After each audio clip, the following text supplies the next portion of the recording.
todos a final de año decimos feliz año y comenzamos el año feliz año. De hecho, hasta llega un punto donde uno ya no sabe si el 7 de enero es como raro decir feliz año, ¿verdad? Pero a veces uno lo extiende ahí como hasta el 15 de enero. Pero eso es lo que hoy todo el mundo dice y es lo que se habla en las familias, el conteo. Yo no olvido, ¿verdad? Y Radio Reloj, y se va, ¿verdad? Y todo melancólico, y uno todo hecho leña ahí. Y si su año no fue tan tuanis, usted ahí no sabe, usted aprieta nalga para no llorar y que eso no sea un, ¿verdad? Y así son o no son. La mayoría son así es mi casa. Y cuando me dijeron que me tocaba dar el sermón hoy, fue retador porque la verdad es que nunca me imaginé un 31 de diciembre predicando. Ahora les decía a los del staff, pero bueno, tocó, gracias a Dios. Y lo que me he dado cuenta y lo que me ha pasado a mí a lo largo de los años es que a veces considero que un buen año no fue bueno porque he puesto y he quitado mi mirada de las cosas eternas. La gente y el ser humano anhela ser feliz, hace todo lo humanamente por ser feliz, trata de alcanzar la felicidad de alguna u otra forma, pero tarde o temprano topamos con pared. Usted pone a ver las noticias, usted se asusta. Usted empieza a ver los sucesos y usted dice, Dios mío, ¿qué está pasando con la maldad de este mundo? Después se enferma un familiar, después hay un problema económico y después viene otro tema y Jesús mismo dijo que el mundo sufriremos aflicciones. Y Santiago también nos dijo que bienaventurados o seamos dichosos cuando nos veamos enfrentados a diversas pruebas. El problema es que nosotros inconscientemente ponemos nuestro corazón y ponemos nuestra mirada en cosas que no son 100% seguras.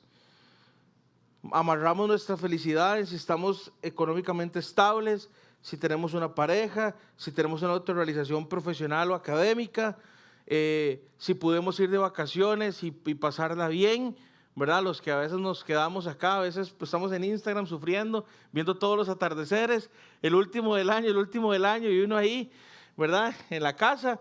Esas cosas, si uno las ve, lo afectan, aunque uno no crea. Y esas cosas que uno pone, dice, este año este es mi reto profesional, este es mi reto de familia, pero si esas cosas se descuadran, es cuando viene lo complicado. Si no tengo estabilidad económica, entonces me afano y paso angustiado y triste. Si no llegó la pareja, entonces me deprimo y me invado una tristeza profunda. Si no logré la autorrealización profesional o académica, o me despiden, o me dan una mala nota, entonces es el fin del mundo. Y si no puedo irme de vacaciones, entonces paso ahuevado en la casa viendo todos los Instagram de las demás personas. Eso nos pasa. Y es porque tenemos una visión demasiado horizontal de las cosas.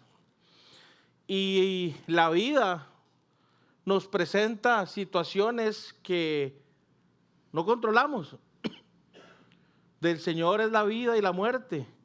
Del Señor son las pandemias. Del Señor son las crisis. Del Señor son todas esas cosas que tarde o temprano llegan sin que nosotros las veamos y nos afectan.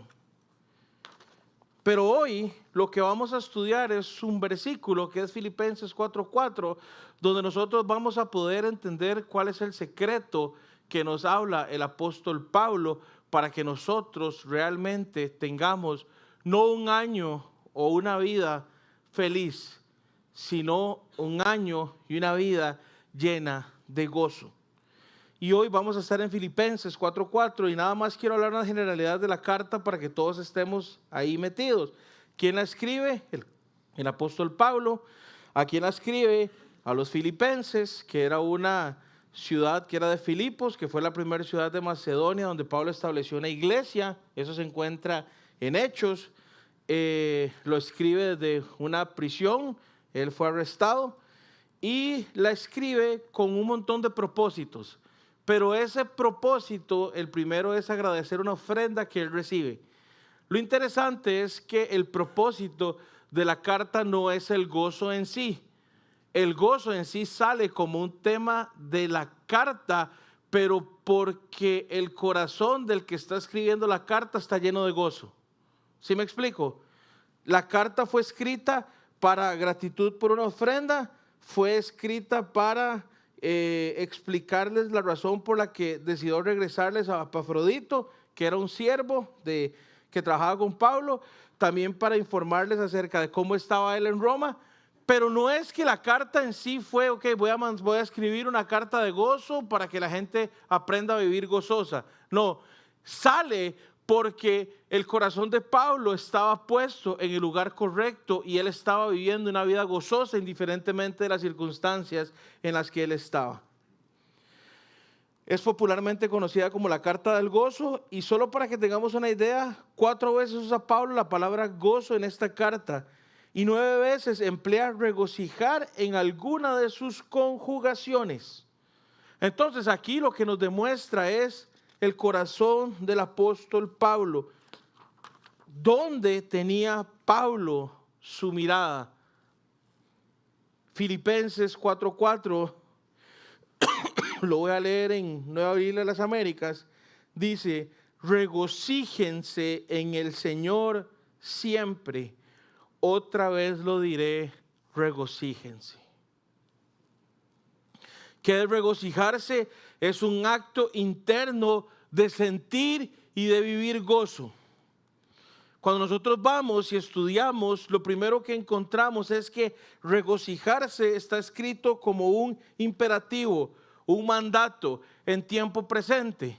Es algo que Pablo nos está diciendo que tenemos que hacer. No es una invitación, es una convocatoria. Pablo nos está llamando y nos está invitando y convocando a que nos regocijemos, a que tengamos en nuestro interior y podamos sentir ese gozo. Es un llamado a los creyentes a la práctica continua de regocijarse. ¿Pero qué es regocijarse? Regocijarse viene de gozo, es experimentar el gozo. ¿Y qué es el gozo bíblicamente? Lo define Gerson Murray de la siguiente forma: el gozo cristiano es el deleite producido por el Espíritu Santo que experimentan todos los que han sido redimidos. Voy de nuevo. El gozo cristiano es el deleite producido por el Espíritu Santo que experimentan todos los que han sido redimidos. Es el estado de satisfacción que proviene de poseer a Dios como nuestro tesoro más elevado. Y ahí es el secreto de una vida llena de gozo. Lo primero que dice esta frase es que el gozo es el deleite producido por el Espíritu Santo que experimentan todos los que han sido redimidos. Porque todos los que hemos sido redimidos, dice Efesios, que hemos recibido el Espíritu Santo. Y dice Gálatas 5:22 y 23, que en cambio el fruto del Espíritu es amor, alegría, otras versiones dicen gozo, paz, paciencia, amabilidad, bondad, fidelidad, humildad y dominio propio. No hay ley que condene estas cosas. Lo que Gerson Murray nos está diciendo es que el gozo cristiano es algo que no viene de nosotros directamente. Es parte del fruto del Espíritu. Es algo que nosotros podemos experimentar de manera directa porque se nos ha dado un espíritu que no es de temor, sino que es de poder, de amor y dominio propio. Que cuando estamos en un estado de satisfacción, porque entendemos que Dios es nuestro tesoro más elevado, se activa. ¿Me van siguiendo? No es que nada más está ahí porque el Espíritu Santo está, ya lo tenemos, sí, está. Pero hay un trabajo de nosotros que es vivir entendiendo que el tesoro más grande y la riqueza más grande que se nos ha dado la encontramos escondida en Dios. Y eso implica enfocarnos en Él, eso implica poner nuestra mirada en Él, eso implica poner nuestros pensamientos en Él, Eso implica en los momentos en los que me deleito día y noche a meditar en su palabra. Eso se refleja cuando tengo una verdadera comunión con Él. Cuando cierro la llave de mis aposentos y lo busco en secreto. Esos son los momentos donde uno le está diciendo al Espíritu Santo que Dios es el tesoro más grande, y comienza todo mi ser a enfocarse en el Señor, en su grandeza, en su belleza, y comienzo a sentir un gozo que no puedo experimentar por mi fuerza, sino que es algo sobrenatural que viene del Espíritu Santo, cuando mi corazón, mis pensamientos y todo está alineado a Él. Pero seamos sinceros, no siempre pasa. Y ahí es cuando dejamos de sentir gozo y empezamos a buscar felicidad en otras cosas. Yo no sé ustedes. Yo venía feliz, pero empezó la adoración. Los empecé a ver a ustedes. Empezamos a cantar. Los vi orando. Mo me abrazó ahí atrás porque estaba hecho leña y sentí el gozo de Dios. Es un tema de enfoque.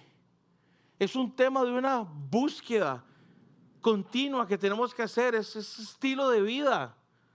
Poner nuestra atención en las cosas de arriba. Poner nuestra atención en Jesús, autor y consumador de nuestra fe. Y yo sé que cuando nosotros buscamos al Señor de todo corazón, lo encontramos.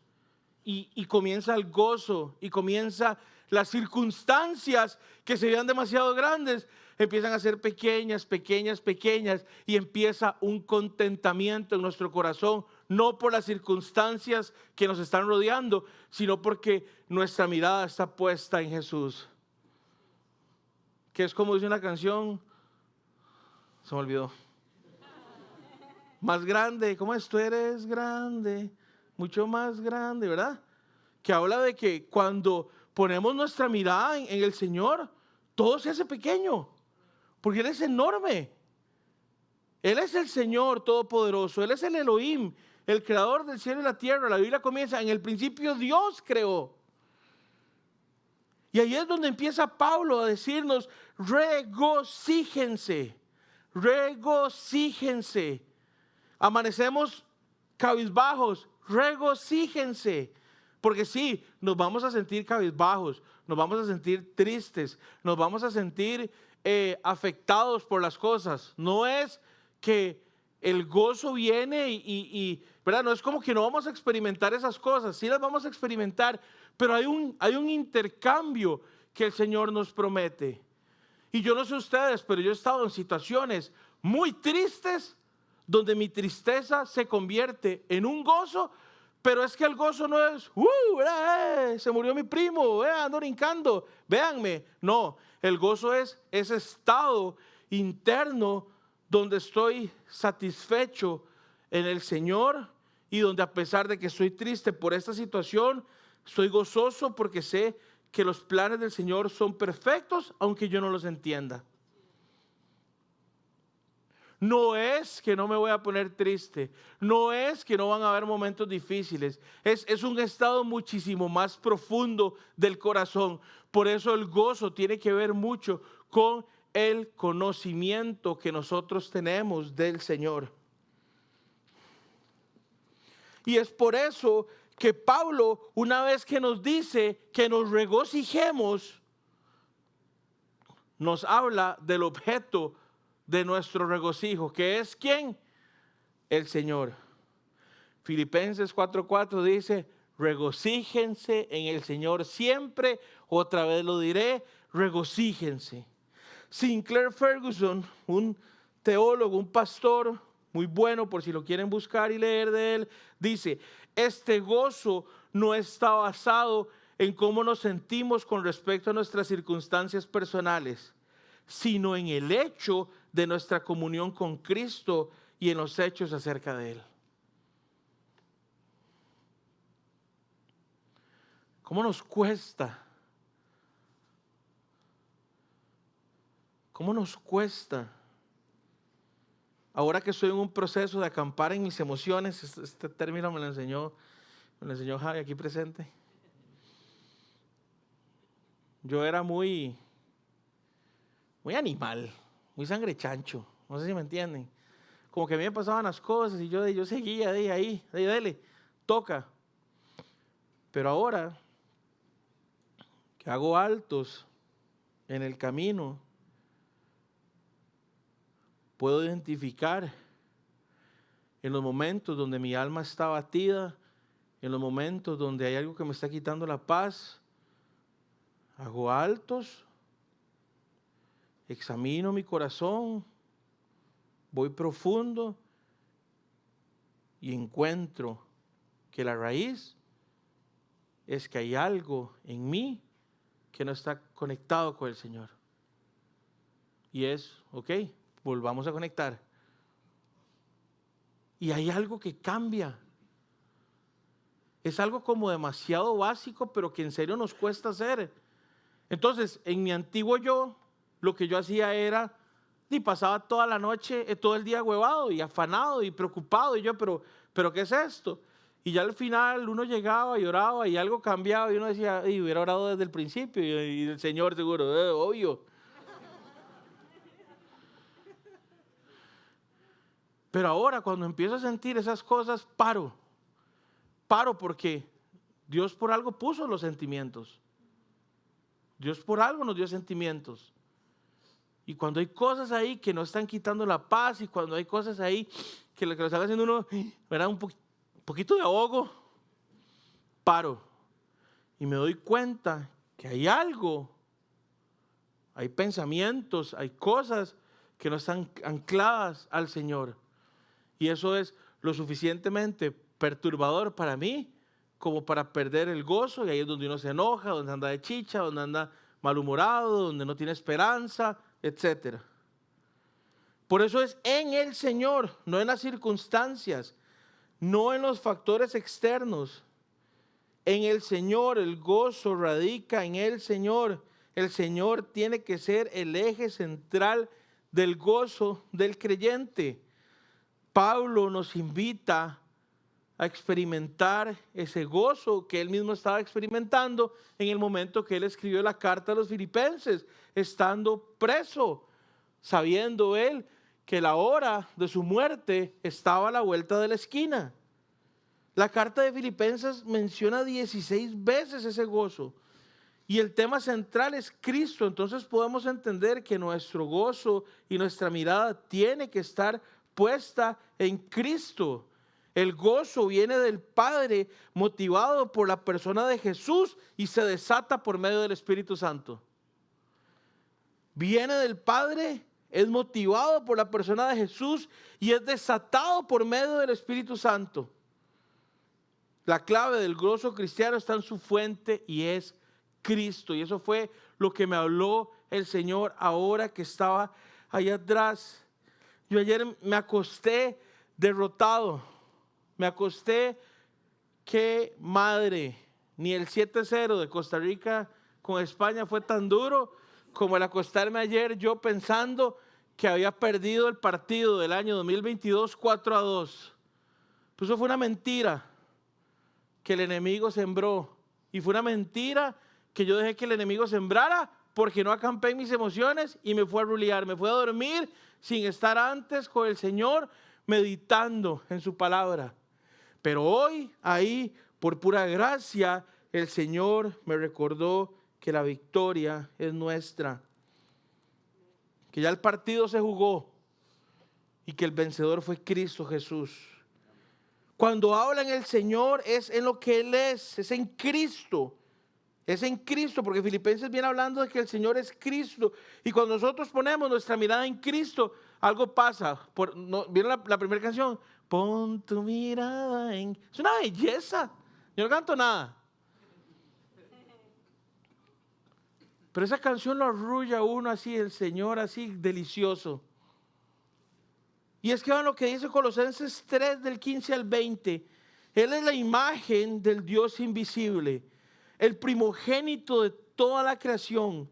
En Él fue creado todo lo que hay en los cielos y en la tierra, todo lo visible y lo invisible, tronos, poderes, principados o autoridades. Todo fue creado por medio de Él y para Él. Él existía antes de todas las cosas y por Él se mantiene todo en orden. Él es la cabeza del cuerpo que es la iglesia. Él es el principio, el primogénito entre todos los muertos para tener la preeminencia en todo. Porque al Padre le agradó que en Él habitara toda plenitud y por medio de Él reconciliar consigo todas las cosas, tanto las que están en la tierra como las que están en los cielos, haciendo la paz mediante la sangre de su cruz. Si esto no produce gozo, no hay nada que vaya a traer gozo a nuestra vida. Y si hay algo que he entendido es que cuando mi gozo se va, tengo que ir a Colosenses 3:15 al 20, porque ahí me explica quién es Jesús y cuál es la fuente de mi gozo. La imagen del Dios invisible, el primogénito de toda la creación. Y ¡boom! Se va Pablo en este pasaje increíble. Una belleza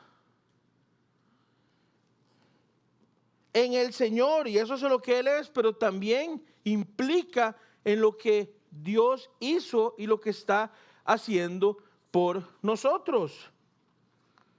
Vean lo que dice Romanos 8:34. ¿Quién condenará? Cristo Jesús es el que murió e incluso resucitó, está a la derecha de Dios e intercede por nosotros. Estos 4 puntos que nos habla Pablo tienen que ser lo suficientemente poderosos para que traiga gozo a nuestra vida. Jesús murió para el perdón de nuestros pecados. En su muerte Él tomó sobre sí la paga plena de nuestros pecados. Él sufrió la condenación que nosotros merecíamos, pero de la cual hemos sido librados para siempre. Eso es gozo, esas son buenas nuevas. Y entonces cuando usted está pegado en un tema demasiado terrenal y usted levanta su mirada a los cielos y recuerda esa belleza de poema que escribe Pablo en Colosenses, y después entiende que ese Jesús del cual habla Pablo es el que murió por nuestros pecados, es empezar a recordar el Evangelio, y el Evangelio en el creyente empieza a producir gozo. Habla de la resurrección de Cristo. ¿Cómo no vamos a gozarnos en que Jesucristo resucitó? La resurrección de Cristo no tiene que ser una motivación solo de Semana Santa. Tiene que ser algo que nos impulse siempre, y es algo que tenemos que recordar siempre. Cristo Jesús resucitó entre los muertos, y esa es la prueba definitiva de su victoria sobre el pecado. La muerte y el pecado fue vencido. La tumba no pudo encerrar a Jesús porque Él había conquistado la muerte, y su conquista sobre la muerte imparte vida eterna a todas las personas que creen en Él. ¿Cómo no nos va a producir esto gozo? ¿Cómo no nos va a producir gozo el Evangelio? Eso es lo que está hablando Pablo cuando dice: regocíjense en el Señor. ¿En quién es Él? En lo que está haciendo. Pero no solo eso, sino que dice Romanos 8:34 que fue exaltado y que está a la diestra del Padre, en un lugar de honra, en un lugar privilegiado. ¿Y usted sabe qué está haciendo Jesús? Intercediendo por su iglesia, haciéndola que persevere en medio de la batalla de la fe. Él sigue como el sumo sacerdote intercediendo por los suyos. Eso es una belleza. Ahí es donde tiene que venir nuestro gozo. Y en serio, en medio de las dificultades, cuando nosotros volvemos a ir al Evangelio, empezamos a sentirnos diferentes. El Evangelio anima al alma, el Evangelio trae gozo, el Evangelio trae esperanza, el Evangelio nos recuerda que hay algo más grande después de los sufrimientos de esta vida. El Evangelio nos recuerda que hay un Señor que nos ayuda. El Evangelio nos recuerda que por nuestras fuerzas no podemos. El Evangelio nos recuerda muchas cosas, y es la fuente número 1 para que haya gozo en nuestro ser. Por eso experimentar eso es sobrenatural, porque cuando nosotros estamos en el Evangelio, cuando nosotros estamos en Cristo Jesús, el Espíritu Santo comienza a traer gozo, gozo, gozo, gozo, gozo. Y las circunstancias que nos estaban quitando la paz, las circunstancias que nos estaban haciendo tener o pensar que habíamos vivido un mal año, empiezan a hacerse cada vez más pequeñas.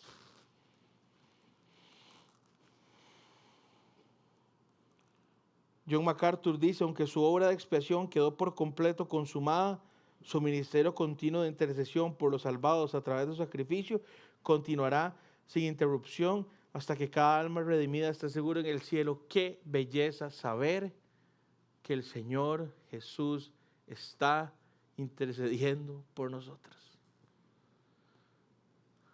Que vino, que vivió la vida que nosotros no podíamos vivir, que murió la muerte que a nosotros nos correspondía, que por medio de esa muerte, si ponemos nuestra fe en Él, somos perdonados.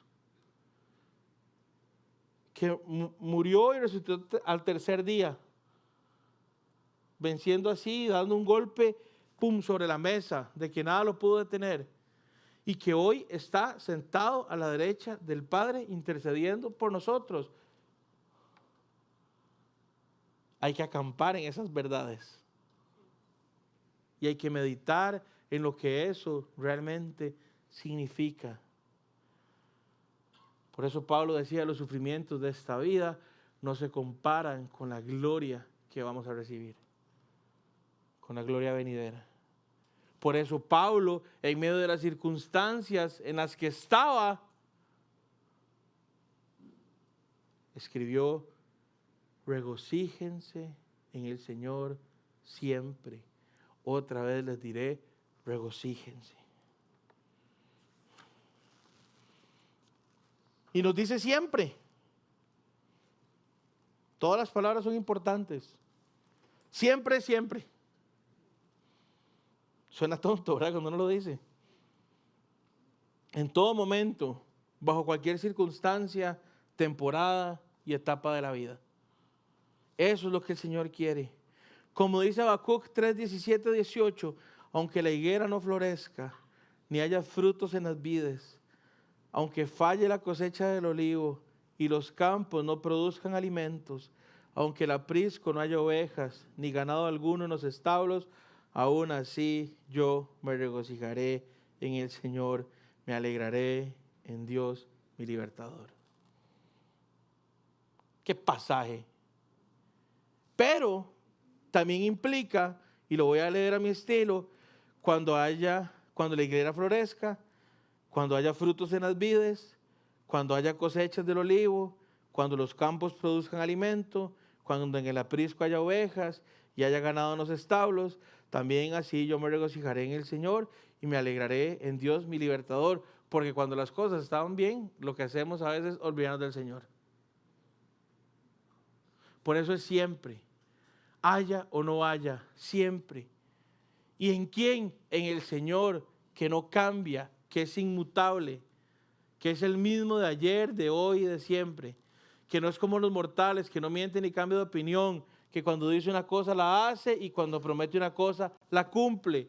Es en Él en que nosotros tenemos que poner nuestra esperanza, y es ahí cuando vamos a sentir gozo, y es ahí cuando realmente vamos a poder decir, hey, feliz año. Feliz año.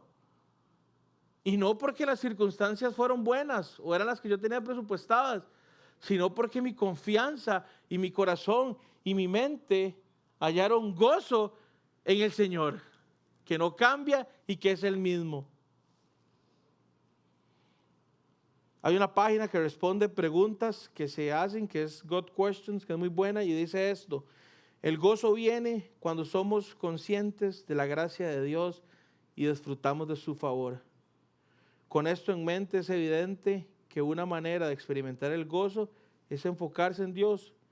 En lugar de meditar en nuestras dificultades o en las cosas que roban nuestro contentamiento, podemos meditar en Dios. Esto no quiere decir que debamos negar nuestro descontento o nuestras emociones negativas. Siguiendo el ejemplo de muchos de los salmistas, podemos derramar nuestros corazones a Dios, podemos decirle sin rodeo todas las cosas que nos afligen y luego sometemos esas cosas a Él, recordando quién es Él y siendo felices en Él. ¿Verdad? Vamos al Señor, le decimos lo que hay en nuestro corazón, pero terminamos recordando quién es Él, su fidelidad, y nos regresamos a la realidad diferentes. Eso es lo que el Señor quiere. No es, no voy a sentir, no es voy a ir, voy a tener un tiempo, pero al final voy a recordar quién es Él, voy a recordar lo que ha hecho, lo que está haciendo y lo que va a seguir haciendo, y salgo de ese espacio con el Señor regocijándome siempre en Él. Y otra vez les diré, regocíjense. Es poderoso, es bíblico, y si Dios dice que es así, es porque es así, es porque así funciona. Y cierra el texto diciendo, otra vez lo diré, regocíjense. Imagínense el apóstol Pablo diciéndoles ahí, regocíjense.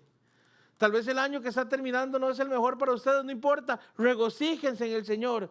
Tal vez sus finanzas no son las mejores hoy, regocíjense en el Señor. Tal vez sus hijos hoy están perdidos, si usted está perdiendo la fe, regocíjese en el Señor. Indiferentemente de la circunstancia, lo que el Señor nos está diciendo hoy es, regocijémonos en Él. El año está terminando, está comenzando otro, pero es la misma fórmula, es la misma receta. Regocijémonos en Él, porque Él no falla y porque Él confía en el Señor. ¿Qué dice la palabra? Jamás quedará defraudado. Pablo no solo lo dice una vez, sino que lo recalca.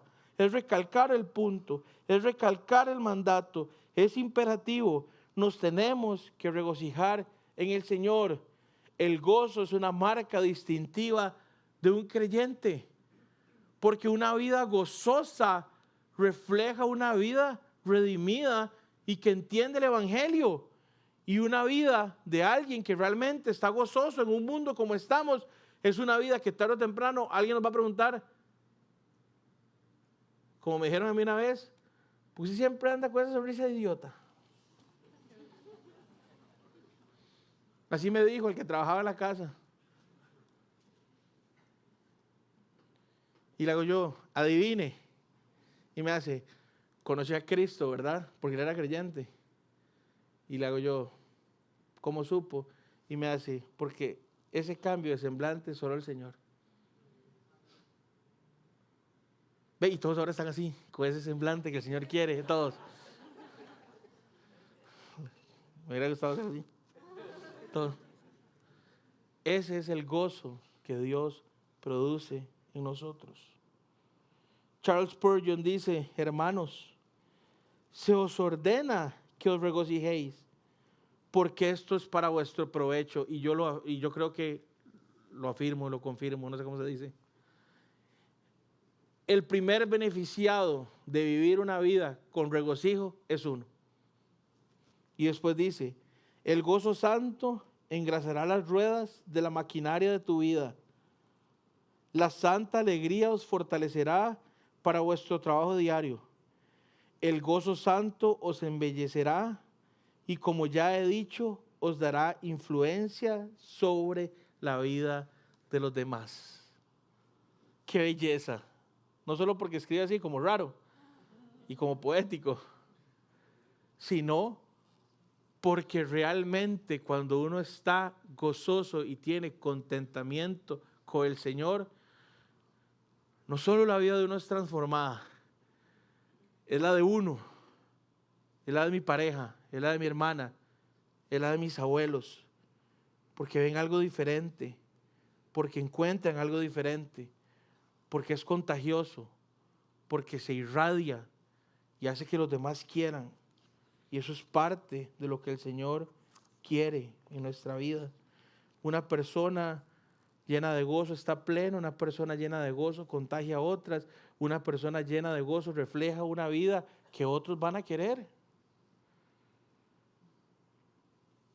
Regocíjense siempre en el Señor. otra vez les diré, regocíjense. La pregunta que yo hago esta noche es, ¿nos estamos regocijando en el Señor? En lo que Él es y en lo que hace. Estamos sintiendo el gozo del Señor en medio de las circunstancias que nos rodean.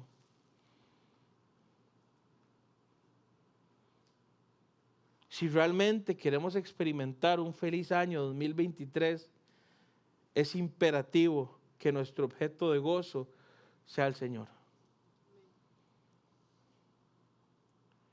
Y ahí, indiferentemente de si se cumplieron metas, no se cumplieron metas,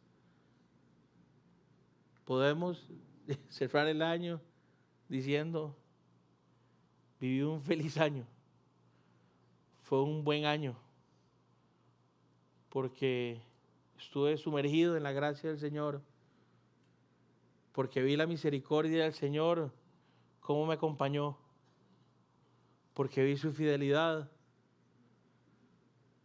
porque Él es quien es, hace lo que dice que hace. Tenemos que poner nuestra mirada en Él este año. Tenemos que poner nuestra expectativa del año en Él. A veces nos fumamos años rarísimos que nunca le preguntamos ni siquiera al Señor si realmente está en su voluntad. Nuestros propósitos de año tienen que estar centrados en Él. Nuestro tiempo, corazón y pensamiento tiene que estar enfocado en Él. Confiando que el que confía en Él no será defraudado. Y que realmente, cuando nos regocijamos en Él, experimentamos un gozo que no viene de nosotros, sino que es un gozo que viene de manera sobrenatural por medio del Espíritu Santo. De parte mía, representando el staff y el cuerpo de ancianos de Casa 242, les queremos desear a todos un feliz año 2023, donde la fuente y el objeto de su gozo sea Jesús. El Señor los bendiga y los guarde. El Señor los mire con agrado. El Señor extienda su amor. El Señor les muestre su favor y les conceda paz.